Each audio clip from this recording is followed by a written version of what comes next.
नमस्कार. आत्मनिर्भर भारत या वृत्त विभागाच्या विशेष चर्चात्मक कार्यक्रमात मी आशुतोष अरुणा भालचंद्र सावे आपल्या सर्वांचं स्वागत करतो. साधारण यावर्षी फेब्रुवारीच्या सुरुवातीला पश्चिम आशियामध्ये इराण आणि इस्रायल अमेरिका यांच्यातल्या तणावामुळे संपूर्ण जगाची आर्थिक आणि औद्योगिक घडी विस्कटेल की काय अशी भीती निर्माण झाली होती.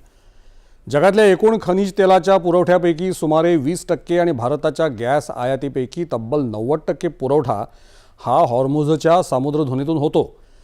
पश्चिम आशियातल्या वाढत्या युद्धजन्य परिस्थितीमुळे जेव्हा हा मुख्य मार्गच बंद होण्याचा धोका निर्माण झाला तेव्हा संपूर्ण जगावर शतकातलं सर्वात मोठं ऊर्जा संकट कोसळलं. आंतरराष्ट्रीय बाजारात इंधनाचे दर गगनाला भिडले आणि जगातल्या बलाढ्य अर्थव्यवस्था देखील कोलमडू लागल्या. मात्र अशा अत्यंत कठीण आणि आव्हानात्मक परिस्थितीमध्येही भारतानं जी कामगिरी केली ती जगासाठी मार्गदर्शक ठरली. भारतानं आपल्या मुत्सद्देगिरीच्या जोरावर 40हून जास्त देशांमधून इंधनाचा पुरवठा सुरक्षित केला. तसंच अवघ्या 7 दिवसांमध्ये देशांतर्गत LPGचं उत्पादन दुप्पट करून एक नवा इतिहास रचला.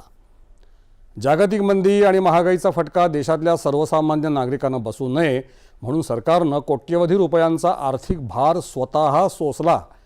संकट काळातही भारतानं देशातल्या इंधनाचे दर नियंत्रणात ठेवले आणि हरित ऊर्जेचा म्हणजे पर्यावरणपूर्वक ऊर्जेचा विस्तार करून या संकटाचं रूपांतर एका सुवर्ण संधीमध्ये केलं. म्हणूनच जागतिक तणावाच्या काळातही भारत आपली ऊर्जा सुरक्षा सुनिश्चित करू शकला. त्यासाठी कोणती यशस्वी धोरणं आखली गेली, नेमकी कोणती मुत्सद्देगिरीची रणनीती भारतानं स्वीकारली याबद्दल सविस्तर चर्चा करण्यासाठी आज आपल्यासोबत दूरदृश्य माध्यमाद्वारे आहेत आंतरराष्ट्रीय घडामोडींचे अभ्यासक अनय जोगळेकर. नमस्कार अनयजी, आपल्या या कार्यक्रमामध्ये अगदी मनपूर्वक स्वागत.